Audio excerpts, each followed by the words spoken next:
नमस्कार दोस्तों, मैं आपको यहाँ बताना चाहता हूँ कि आदमी को मनुष्य जन्म मैं यहाँ बैठ जाता हूँ। मनुष्य जन्म वापिस कब मिलता है? तो जैसे ही आपको मान लीजिए पशु पक्षी वृक्षों का जन्म हुआ, मछलियों का जन्म हुआ, कीड़े मकोड़ों का जन्म हुआ, और ये जन्म जैसे ही आपके पाप खत्म हो जाते हैं, आत्मा के जो पाप है वो जैसे ही खत्म हो गए, वैसे ही उसको पशु या वृक्ष या कीड़े मकोड़ों की योनि से निकल करके फिर मनुष्य की योनि वापस मिलती है। क्योंकि स्वर्ग आपको मिलेगा मनुष्य के जन्म में ही, यानी मनुष्य योनि में ही आपको स्वर्ग मिलेगा, मनुष्य योनि में ही आपको मुक्ति मिलेगा। बाकी योनियों में तो आपको सिर्फ अपने पाप का फल ही भोगना है।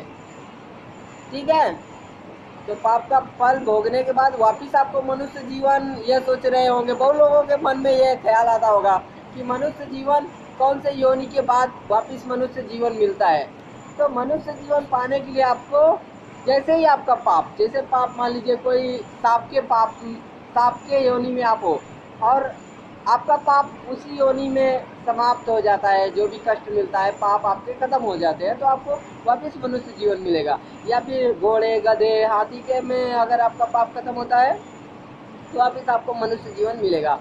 तो आपको ये जानकारी हमने इसके लिए बताया कि कौन सी योनि के बाद आपको वापस जन्म मिलेगा। तो मुझे लगता है कि आपको जवाब मिल चुका है। इसी के साथ जय श्री कृष्ण, नमस्कार।